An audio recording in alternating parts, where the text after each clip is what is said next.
किती ब्लाऊज आहेत आता स्टिचिंगसाठी ते दाखवते। त्यातून सर्वात आधी आपण हे ब्लाऊज स्टिचिंगला घेणार आहेत आरी वर्क वाला। ठीक आहे, याला असं वर्क आहे,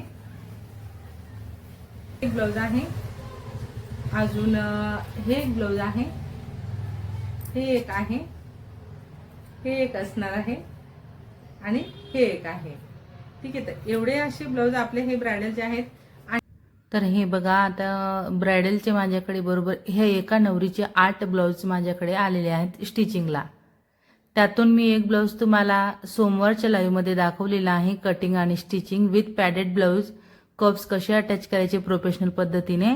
तर त्यासाठी तुम्ही ते लाईव्ह बघू शकता आणि तुम्ही देखील सेम पद्धतीने ब्लाऊज कटिंग आणि स्टिचिंग शिकू शकता करणार आहे। ठीक आहे, आणि ह्या ब्लाऊजांची मी चार्जेस कसे घेतले, शिलाई कशी घेतलेली आहे प्रत्येक ब्लाऊजची, यावर मी स्पेशल एक व्हिडिओ तुमच्यासोबत नक्कीच शेअर करेन। देखील बॅक आणि फ्रंटला डिझाईनचा म्हणजे वर्कवाला गळा आलेला आहे, तर प्रिंट करत असते। आता मला हे 4 ब्लाऊज बोटनेक मध्ये शिवून घ्यायचे आहेत, तर मी अजून दुसरे 3 अस्तर एकावर एक असे बरोबर लावून घेतले आणि त्यावरती मी हे मार्किंग केलेलं अस्तर असं व्यवस्थित सेट करून घेते। ब्लाऊज कटिंग करण्यासाठी जेवढा वेळ लागणार तेवढ्याच वेळेत मी 4 ब्लाऊजांची कटिंग इथं करून घेते। तर याला म्हणतात स्मार्ट वर्क।